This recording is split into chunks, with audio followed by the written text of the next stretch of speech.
some other things. So before I get into more technical issues or more sophisticated things that we can do, I'd like to reinforce those things that you would like to learn better. So send me an email.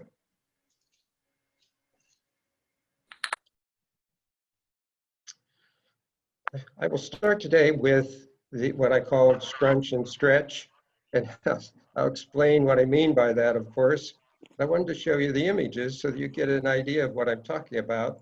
Often, how this came about, by the way, is something that I came up with about 2 years ago, because as I was working on a number of images, or even when I was out shooting, and I had a beautiful sky and a beautiful foreground, in order to capture all of that into a single shot, other than a panorama, I needed to have the horizon right in the middle of the image. And I didn't want the image such that it would have the sky, the horizon right in the middle. But I didn't want to lose the sky either. So I thought, I have to figure out a way to keep the sky and change everything. And the way I did that was to what I called scrunch the sky. So here's an example. Some people are in the waiting room, hold on. There we go. This is an image, of course, shot from Glacier Point in Yosemite. And I could not lose that sky. There was no way I wanted to lose that sky. And all that foreground, you can see the image, correct? Are we all seeing the? Yes. Yes. So I thought, wow, there needs to be a way that I can keep everything, but still not have that horizon dead center. So in this image, I came up with the idea as I became more and more accustomed to and knowledgeable about selections. I thought, wow, the rectangular marquee tool creates a selection. If I select the upper part of this image, just the upper part, and then go to Edit, Transform, actually I can use Free Transform. I'm not trying to distort or warp, just want to use Free Transform. And grab that upper middle section and just pull it down. So I'm scrunching, which means I keep all the pixels that are there, and I'm keeping all the detail that's in the sky. I'm pushing it together, but at least I'm keeping that beautiful sky. So when I was able to do that, I thought, that's really a neat thing to be able to do. Let me do it again so that I show you something about that. One of the aspects of doing this is that when you make the selection, and here I bring it down into the top of Half Dome. You think, well, if you scrunch the sky, John, you'll scrunch Half Dome. Not quite true. Watch what happens, how fast it moves from the upper part when I scrunch it to the lower part. So I'll go back to Edit, Free Transform, grab the middle part. Now, as I bring it down, you see how fast it's scrunching the upper part and not doing much at all to the bottom part of the selection. So only until I come way down here is it scrunching the top of Half Dome.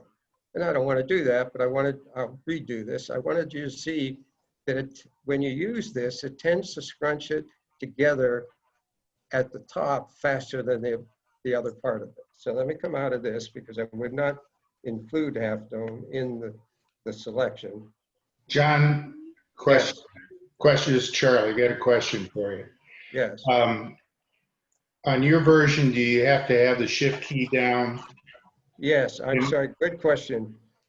I went into preference and I changed the legacy aspect. So yes, if you do this, great, thank you.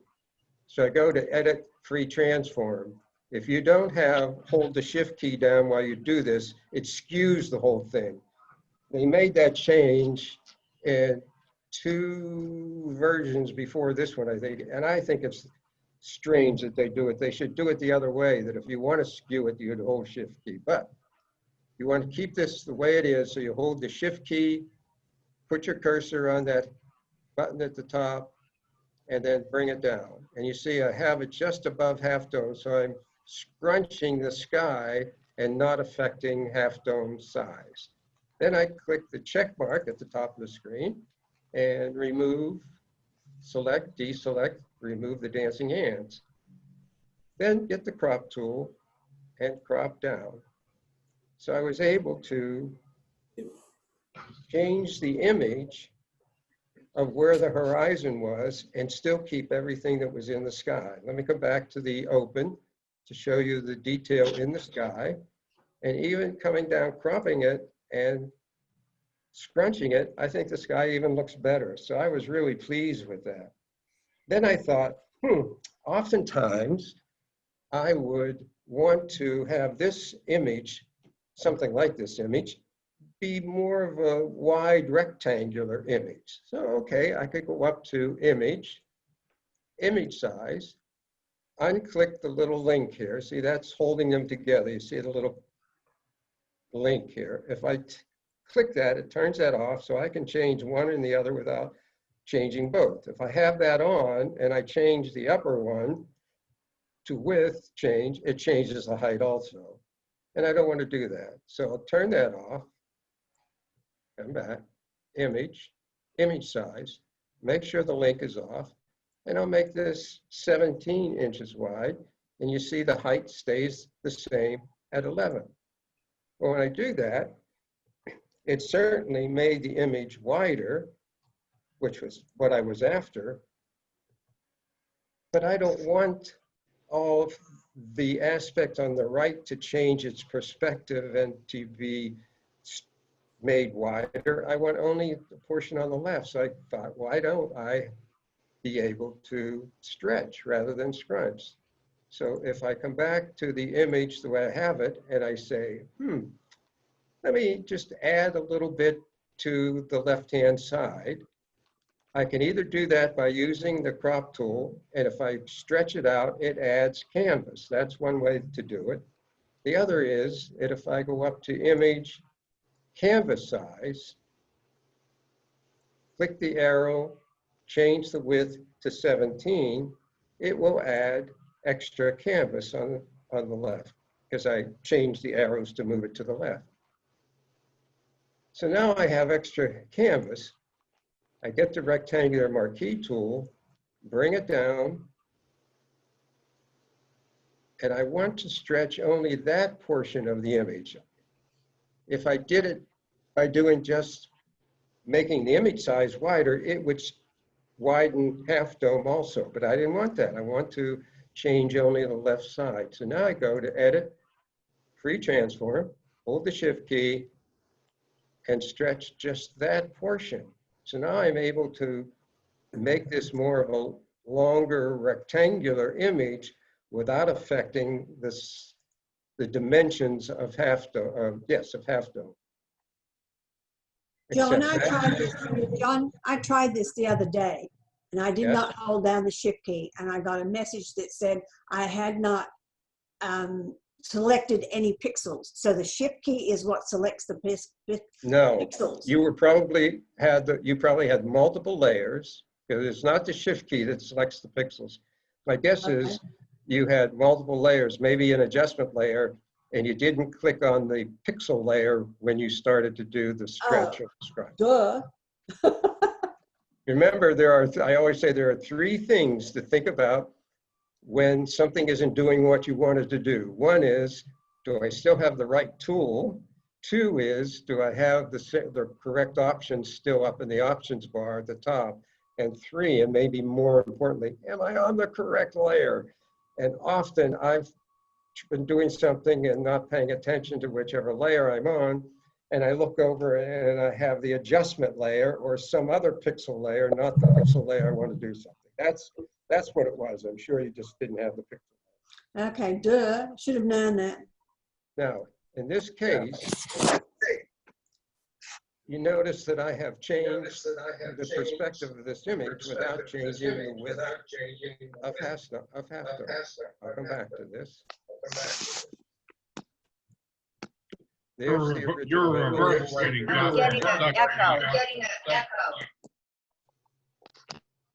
someone's taking their, as they have two computers, somebody has two computers or they have their phone on at the same time. So I've added canvas to the left. I do a selection with the rectangular marquee tool and then use free transfer to just stretch the left-hand portion, remove the dancing ants, then crop in on the image. So I've been able to change how the image will look and is presented, and I've been able to do it by either stretching or scrunching specific parts of the image. And on this one, if I wanted to change the sky some more, I could take the rectangular marquee tool and maybe scrunch that a little bit more because I want the bottom part of the image maintained. So free transform, hold the shift key down and scrunch that down a little more. So scrunch means push it all together. You're pushing those pixels together. And stretch means I'm stretching a portion of the image without making the whole image wider. So in this case, look how this image is presented compared to the open. So much more square than when I have accomplish the things that I want to accomplish. John, excuse me, is there a way to stretch the mid portion, or do you have to have the canvas so you pull it? You have somewhere to pull your pixels. You do, yeah, that's correct. And then if you try to do it in the midsection, Right. you get in, it gets very, very tricky because the things you're trying to line up may not line up within the image. There is a technique that was many versions ago. If you send me an email, I'll show that technique one time in the future. So that just talk about changing the middle of an image. Okay. Let me take another one that I did more recently.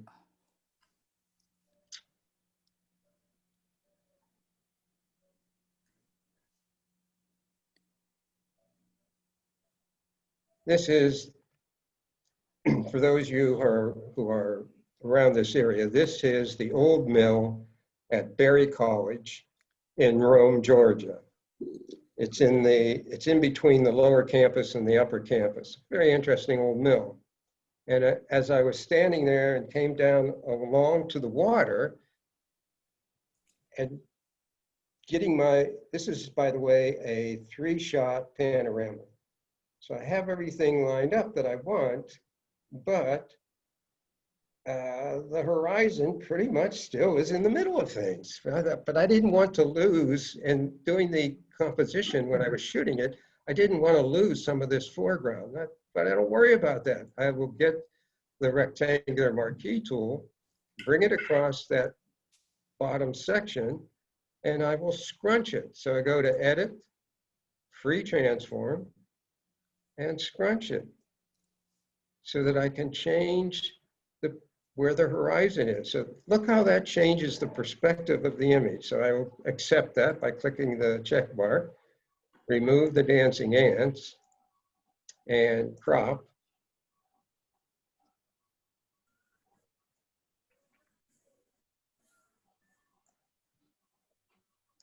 Now that draws attention much more to the old mill, which is the upper part of the image. And I still have maintained the water flowing through and the rocks coming down on the left-hand side. So that worked really well for me. Now, this was a panorama, but if I thought, after the fact, I didn't include enough on the left-hand side, I could think of stretching. So get the crop tool and add a little more to the left-hand side, accept that, get the rectangular marquee tool, and now it's just a matter of how much do you want to stretch. Well, in this case, I would stretch from the top of that little walkway going up right before that tree. And remember, it will stretch faster where I start to stretch it from than where it is at the end. So in this case, I go up to Edit, Free Transform, hold the Shift key, and move this to the left. And you see how fast it's changing this and not changing this portion to the right very, very fast. It is changing it, but not as fast as what I'm doing with the other portion. I'll accept that. Remove the dancing ants, select deselect. Get the crop tool. Crop that extra portion. I must have moved, see down here in the lower left, I must have moved that selection a little bit. Well, in this case, I think I would just take the spot healing brush, come down to that little area and let that fix it for me. So now I have it much wider without changing the width of the old mill. I was able to make this a much more rectangular image, scrunch the bottom part so that I have emphasis on the upper part, stretch that walkway off to the left so that it gives a whole different look to it. Let me come back to the beginning now as I've opened it, and you'll see the difference of how the foreground is dominant. Now, how the foreground is there, but not the dominant aspect. And let me come back to the first one. And if I decided that without knowing how to scrunch and stretch, I would think, I'll just make this wider. So I'll go up to image size, turn off the link, and at 19, I'll make it 20.5, just to see. And you see it made the mill wider. And if I was making this even wider, then the mill would stretch even wider also. So, and see, I don't want the mill and the windmill to be stretched. So keeping it that way, doing the scrunch, which I did, I'll just do it one more time. Pick up the bottom part, edit, free transform, hold the shift key, scrunch that up to what looks the way I want it to be. Accept that, remove the dancing ants. John, can you show what would occur if you didn't hold the shift key? I didn't follow what you said. What happens is, and I can't demonstrate it because there is a feature in the preferences that I changed to say, allow me to have the legacy way of doing this. So I don't need to hold the shift key. That's why somebody asked me about it earlier. But I will show you, maybe it will do this, hold on.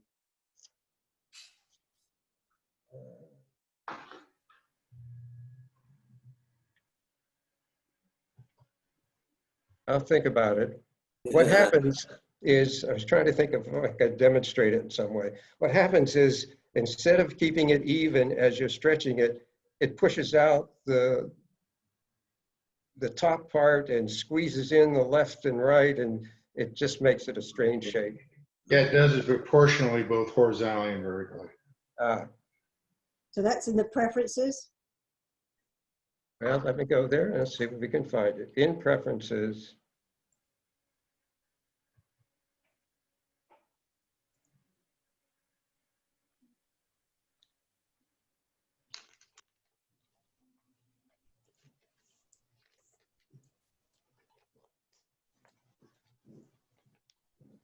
I'll find it and send it to you all because I don't see it here easily. There's one of these allows you to set it as legacy.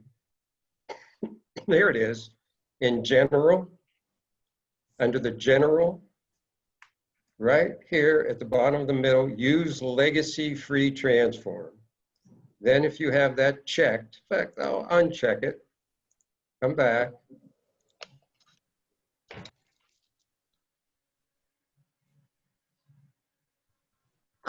There you go, John. It just popped up.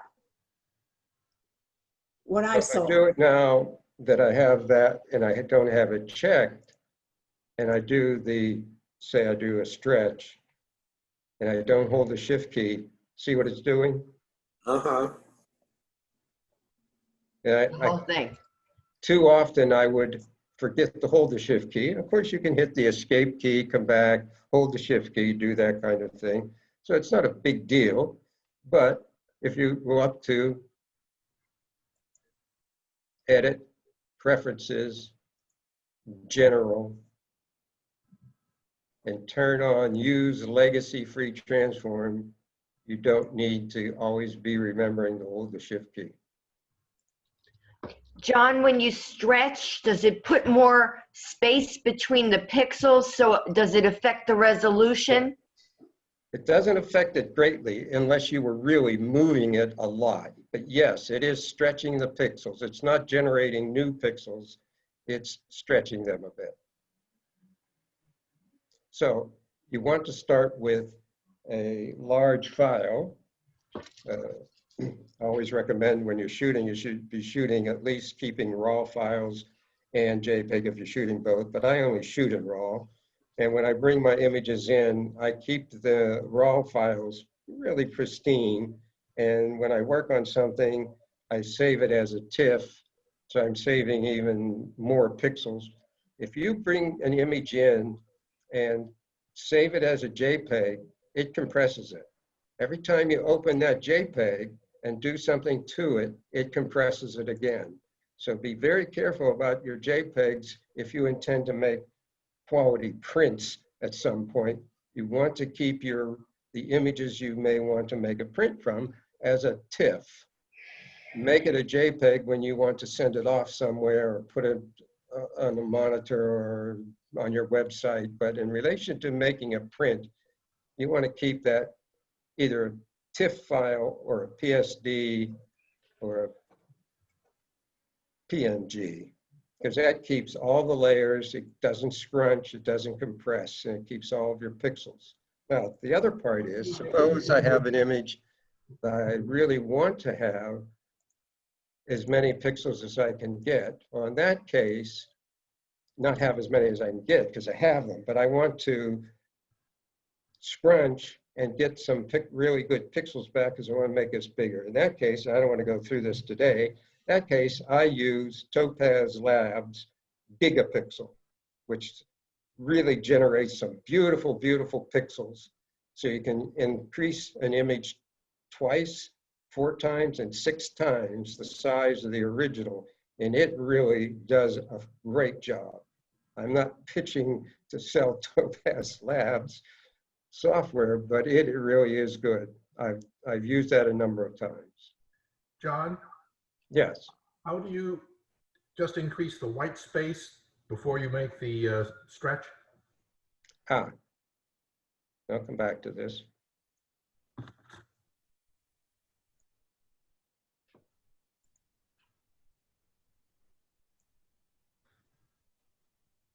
There are 2 ways to give yourself white space. One is, most common, is to say image, canvas size. And you can add canvas to any portion of your image depending on which arrow you click here. If I want to add it to the left, I click this little arrow on the right. And if I change only the width, it will add, and I'll show this to you, then I'll come back to this. It will add blank space there. Now, it doesn't add white. It depends on what's in your bottom of your toolbar. Black in the foreground square and white in the background square. That is what is used when it creates that extra space. So let me flip those 2 around so that black is in the background square. I'll come back to this. And I'll go to image, canvas size, and add to the left. Now it will add, whoops, it added it as white. Usually, I'm wrong. It sometimes does that depending on what you're doing. But here, it added it that way. If I come back to this, the other way to add canvas is to get the crop tool, and when you move the crop tool larger than your image, there it is. It uses the color that's in the background. So obviously using image, canvas size, it will make it white if you use the crop tool and expand on it. I could do this in any direction. I can add canvas to this image simply by changing the crop, click on OK, and there it is. Now I can work on this image any way I want to do it and fill it into that empty space and then crop off later. Let me go back on this one to canvas size. And you see it is different. Down here is where it determines the color that we'll use when you make it bigger. You can make it white. You could do the foreground color, background color, white, black, or gray. I have white selected. So when I add canvas, in this case to the left, and I make it 21, it will make it white. If I change that image, canvas size, come down to the bottom and say, I'd like it to be gray. And I'll explain why I use one or the other, and then change the width, it will make it gray. The reason I like to use white is because it shows up so much, so well. It's just a personal preference that it's easier for me to see that expanded area if it's white than when it's a gray or a black. Let me go to the next image. So John, one time I've had a problem with this stretching is if I had a sky in it that was fairly dark and I stretched it because the pixels per inch changed, the color changed on it. So Oh, it did. Well, again, you're dealing, in the case of stretching, Evelyn asked a good question. Is it filling in pixels? No, it isn't. So you want to be careful that when you are stretching, you're not stretching it too much, and or that you're using a larger file. I'm just doing this with sample images, JPEGs that are only a meg or two big, but you would be wanting to have the largest image you have to yeah, do. mine had a 30 megapixel file, so it's pretty big. Yeah. In fact, let me do this one to go back to what you were just saying. In this image, I would not want to stretch the sky, but given what he just talked about, if I add extra space up here,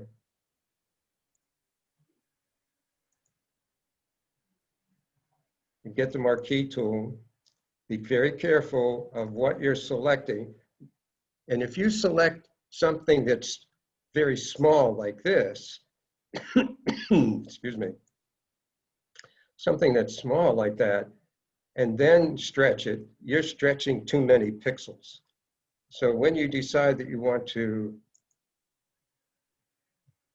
do this, you're doing it because you want to grab a larger portion of your image. And in this case, I wouldn't have any problems stretching those trees a little bit.